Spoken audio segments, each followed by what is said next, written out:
ain't no play with me. That motherfucker took forever.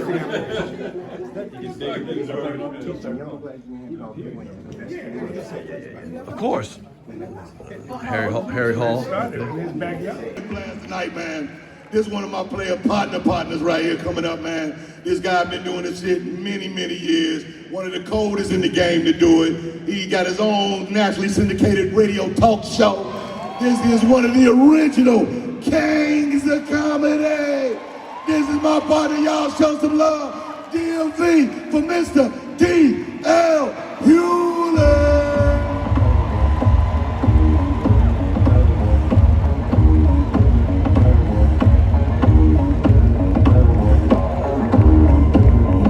One more time, said the entertainer. All right. Don't try them dance moves. Say it, just try it at home. See it in the back, icing his knee right now. This shit is cute on stage, but when you in traction, it ain't. All right, y'all, welcome to another episode of Pierre's Panic Room. I got the legendary DL. See, I'm looking at it, right. My friend up on here. First of all, congratulations, man. Thank You always, dude. My first question is, do you ever rest? No. I rest on the plane. Like, you see my wife with me now, but I rest on the plane because I think like if you got to do the thing. Like, you ain't a bird if you ain't fly. Right. If you don't fly, you ain't a shark. If you don't swim, you ain't a comic. If you don't tell jokes. I'm glad, because my next question is this, because we've been in the game for a while. Right. I would consider you a true stand-up comic. Right. Okay? True because you don't really stop. You know what I'm saying? There's some comics You're who not take a supposed lot of. Okay. With that being said, do you feel like comics who do stop a long time aren't really true comics? They just stars? I actually think that you gotta seek your own level, like Water seeks his own level. I think that there's some people who've done it a long time and get exhausted. There's some people who achieve what they wanted to and stop, and there's some people like me who just don't know when to leave well enough alone. I love it. But here I feel like some people are stars who do comedy, and other ones who are stand-ups who become stars, like yourself. You know what I'm saying? You're a stand-up who became a star to a certain level. I just think you got to do what's in your bandwidth, and a lot of people, there's an obligation I think you have to an audience, and that's just to give them what you got. And if sometimes you don't feel like you had that anymore, you got to do something else. So it's just, I love this art form, and I think it's the only true art form, and not to negate what anybody else does, but I think that if a doc, you can't be a doctor if you're not reading about the latest technologies. Okay. You can't be a brain surgeon. You can't do anything if you're not proficient and keeping in contact with what it is you're supposed to be doing. Some people feel like they can. It's just not enough. Well, I was gonna say, hold on. You can't be a great doctor because I know some doctors who are doctors and they You stay can work for there. Kaiser. Right. Ooh. I got Kaiser. Nigga. What's wrong with I you? know. Yeah. Don't do me like that. Don't do me like that. You can have a label. Okay. But to love a thing is to keep rededicating it. It's like a relationship. You can't just fall in love once. You got to fall in love over and over again. Okay. And just like anything else, it changes. It becomes something different. You have to see the nuances in it and the creases and the folds and find out what you love about it right now. To fall in love with something a long time ago is not the same as loving it. Here's something. Unfortunately, your wife is here, but are you married to comedy or are you married to your wife? I think that they're almost indistinguishable. Oh! She's right there, right? You know that, right? But I think that what happens to people who don't love a thing as much as you love a thing, it can be tricky. For me, it encompasses everything I am. I'm a comic when I'm in a relationship. I'm a comic when I have children. I'm a comic when I have. So for me, the line is indecipherable. For them, it may be different. Nice. You were on the Kings of Comedy, and I think that was something that was in the beginning. It was really never done before. Right. Do you think it'll ever be a Kings of Comedy again? Sure. I think almost anything that has, what do they say, is nothing new under the sun. And I think I don't marry moments. Okay. I think that people that go back and look at their trophies have married that thing they were back then. And to me, I love the idea that I can be or do something different. I think this art form is obviously evolving, and I think it's becoming more difficult to traverse. But I think it's because when we grew up, you did what you did, audience either dug them or not. Now people are so enamored with the result that they write toward the result. They write toward, I want to be liked, I want people to think I'm controversial, whatever it is. I think it's not as organic as our experience. Now I remember you as a young comic in the early 90s when I came to LA. You were young too. Right, sure. These big ass words that was coming out your mouth back then, nigga. It was, but if you, Crenshaw, Compton, and that's about it, nigga, But if you, but I had a very narrow prism of experiences. Like, this is where I live. When you have seen the world, it's disingenuous to pretend like you haven't. It's disingenuous to pretend like you're still in this small space. And I think that people are afraid. Keeping it real means being what you are at that moment, not what you were, not what you can be. It's just what you are right now. I love the idea of seeing what things can be, and I'm not afraid of not winning. Okay, I like that. One of the last questions I'm gonna say. Recently, we've lost a lot of comedians. Right? I mean, it's kind of weird. It feels like a lot have left us in the last 2 years. I also feel like the age was around the 50s. A lot of them. That's what a lot of people. You know what I'm saying? I mean, I'm in my 50s. Right. Me 60. too. Oh, okay. So, with that being said, what do you think the reason is? Do you feel like there's a reason why I think that age group? it's only because it's specific to us. I guarantee there are people who used to make cakes and they lose a lot of people. There are people who used to dig ditches, they lose a lot of people. In a certain 10-year span, like 50 years, but 40 I think that because we are tuned into what we do, we're kind of oblivious to what happens to everybody else. There are a lot of airline pilots that are lost. There are a lot of teachers that are lost. There are a lot All right. of people. So it just depends on your endeavor. And of course, we are connected to the people who do what we do. So Understood. Wait, let me ask you a question. I thought it was maybe, is it because that we have put, most comics who die in the 50s, comedians, started maybe in their 20s, they put 30 years of comedy about eating bad, not working out, around smoke, but that's the all American that. condition. No, that be just, come on. It is. When you look at there's a reason that our average life expectancy is what it is. In the last 2 years, the American life expectancy has dropped 2 years. So that's not specific to us. It is relatable to us because we see these people. But it's a football player, Cat, 31 years old, just won a Super Bowl. He died. Right. You hear about people in the record industry dying early. You hear about people who were scientists that die early. You hear about actors that are dying early. Look at all that. So I think we marry because we are focused on what we do. Sure. Look at all these young people who passed. Look at all these young internet stars. But if all of them died in their 20s, it'd be a big deal. Like, oh my God, they all died in 20s. Not in their 30s, not in their 60s. But a lot of them are dying. A lot. In their 20s? 20s, 30s, 40s. Right, we're on the 50s, most of them. Man, come on. That's when I can name a whole bunch. Most what? Well, you got to realize that Social Security means that you live your whole life to pay for a white woman to have money. Most of us die. Most black men die before they're ever of an age to actually collect Social Security. So we're working all these years so that old white women can have their benefits. We think that it is just us.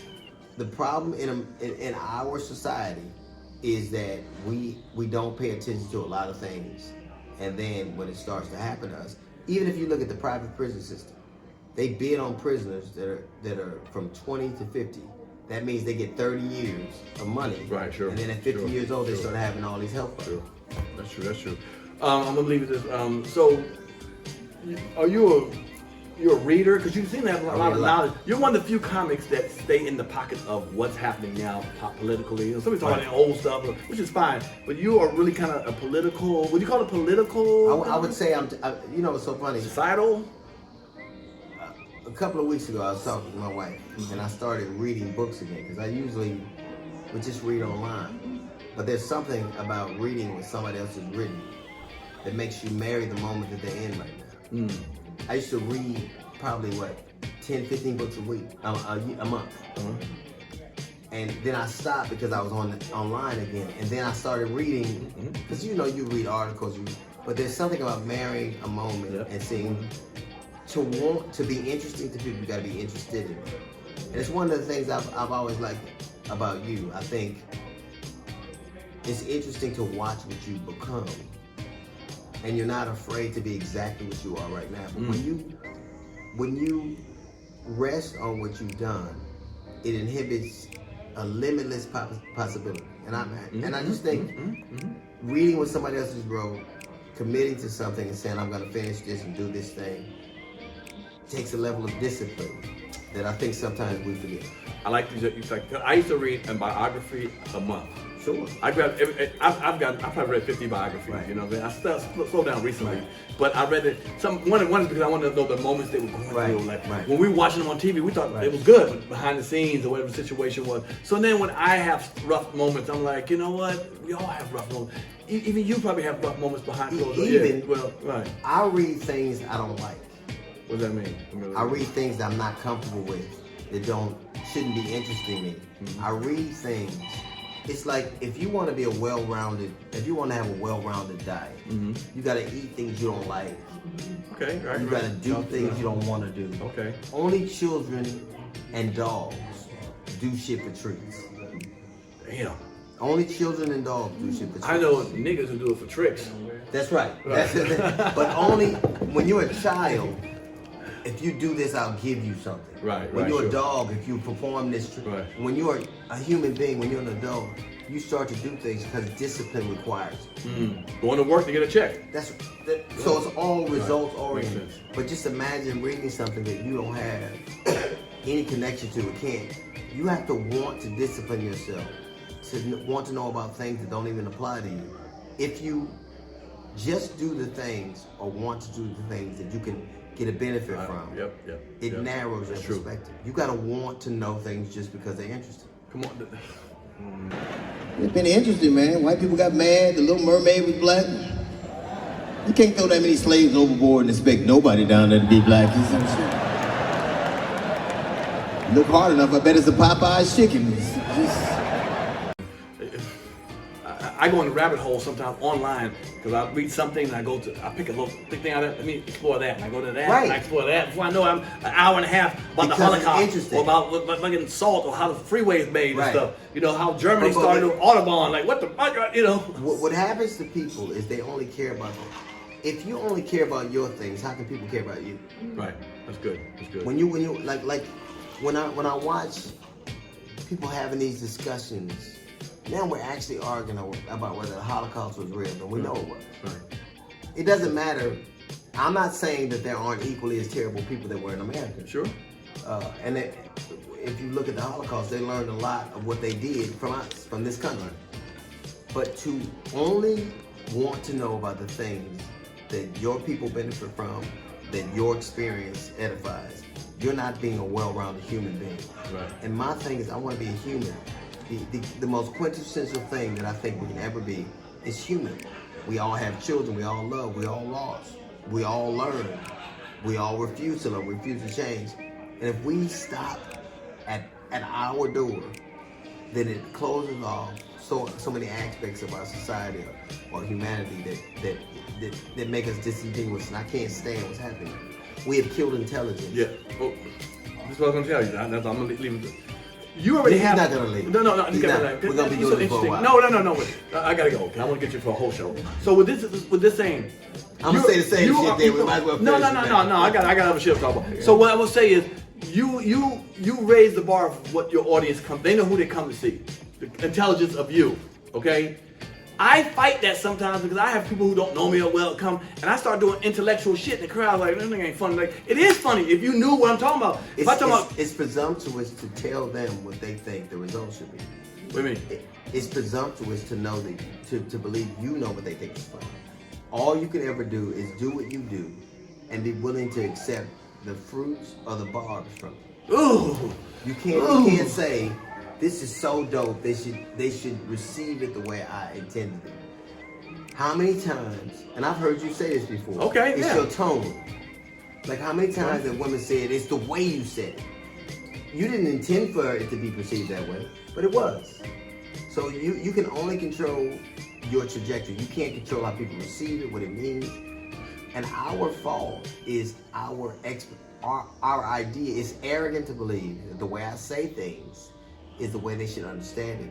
The way I say things is the way they should feel it. That means that you are so intuitive that you automatically know what to do. I like that, but I don't like it. Sure. Because here's the, like I do a joke But about, I'm comfortable either way. Right. Like I don't really. but you're at a different level. No, it's not. It's not. Pierre, you know what? If we look at you, there were people who will go, this thing means that, or this financial reward means that there's a level of success that's negligible. Are you being true to who you are at that moment? Okay. And if you are, then you got to be comfortable with the slings or the rewards from that Right. moment. Right. No, right. Okay. And I've watched you, and I've always I watched you do it. You can't explain yourself to the nth degree. Like I hear a lot of women go, they don't like me because I'm successful. They don't like me because I'm this. You can't tell why somebody don't like you. You can't tell why they do. All you could ever do is be what you are and be willing to accept what comes from it. Well, I have at this point in my career, I have. But sometimes it's not hurtful, but let me quick example. It's like, I do a joke about going to this girl house, your hood rat, hoochie man. We go up there to her house, she keeps saying second floor, third floor, fourth floor, to her bedroom. I'm like, God damn, who you, Aunt Frank? Right. You get it, but some of the crowd be like, But even if they didn't get it. But here's the thing. You live in a medium right now where it's not the people right there. So you know that millions, you're going to meet and affect, or you're going to affect way more people than you ever meet. That's real. When you That's put real. this out, That's real. they're going to be Right. thousands, millions, hundreds of thousands of people. Did you meet them all? No. Then why would you pretend like you would know what they think? All right. Well, there you go. Okay. School me on my whole show. I got to edit all this out. You ain't about to school me on my goddamn No, show. it's arrogant. It's Right. arrogant for us to believe that we know what they like. Even autobiographies, even self-help books. All they can tell you is how they did it. But that doesn't mean that that'll work for you. Right. That's true. There are three universal languages: music, love, and math. Three. Okay. Those don't change no matter what. Math is math, science is science, love is love. All right, dear. Well, I'm going to get you on a full show, because this is I delicious. don't know. What? You start so much goddamn trouble. Don't do that. Why y'all say Yes, you that? do. Why y'all Because say it's that? true. Because it's I true. don't. I'm like, I don't. you know, Pierre said no, No. because I No. don't want to have an argument No. today. Like even now, like I want, like the thing about what you do that is interesting is being open-minded enough to bring people on. But it's foolish to try to believe that you can get people. When people refuse to see reason, how can I look at the world? Tory Lane shot that girl. He shot her. Right. I don't like that he shot her. Right, sure. I don't want him to have shot her. Sure. He shot her. Okay. So I don't need to back into an excuse about why that happened. Kanye West doesn't like black people. I don't need to ask you how you think you're right. I don't have to quit. Donald Trump is a horrible human being. Like I don't have. There are people who want an answer, so they back their determinations of how that moment looks into that answer. Okay. We have refused to accept what is in front of us, and oftentimes the thing that is the most obvious is the most true. All right, now. All We right. will not accept. Well, it had to be something else. If you get shot in your foot, somebody did it, and most likely it's the nigga with the gun. Yeah. Well, That's why I don't understand why like. But hold on. You bring it towards me. First of all, I got to talk about whatever comedy hype brings up. I don't bring that subject up. And for the, Well, even I'm before getting- comedy high. Even before. Let's. about the shooting, about the No, American- I'm oh. talking about this. You got to Comedy High because you said so much shit that they hired you. You didn't work for Comedy High, and then that's the funny thing. You didn't. I'm gonna edit this shit. I'm gonna edit all this up. Man. You didn't work for Comedy High. You do now because you did so much shit they found was interesting. So the chicken Pierre became what? before the chicken. It wasn't the egg first. But I never try to do nothing negative to my folks, man. I didn't Never. say it. Here's the thing. Why do you believe that the result is the goal? It isn't. That you were heard is the goal. Right?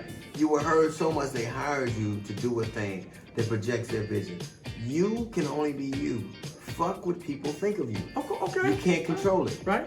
But I've watched you, even with whether it was the vaccine and arguing with people. Right. You want people to respond to reason, and they do not. There you go. Now that's a really shit you said. So I want them to respond to reason. Right. And motherfuckers don't want to respond to reason. So why would you argue? what do they say? If you lay down with a pig, everybody gets dirty. Well, no, I only okay. I hear you. Well, I hear you. Well, you know what? I'm okay with that. And you should, but if you were okay with that, you shouldn't ever be disappointed with the result. Okay, there it is. Well, this short 2-minute interview with Pierre Hugley is over with. All he said was his name. No, really, I'm very funny, but I watch you argue. Like you never read what people say about you. All right. Because I'm gonna tell you why. You're never as good as you think you are, as bad as they say. But if you read the good shit, you gotta find the bad shit. Okay. I appreciate it, man. Thank you for having me and for coming on my show, man. For real, dude. I love you to death, man. You know I love you to death.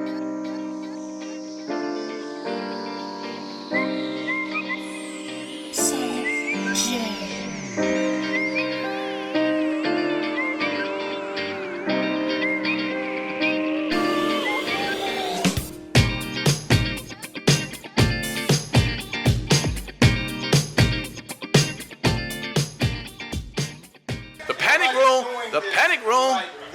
And with him.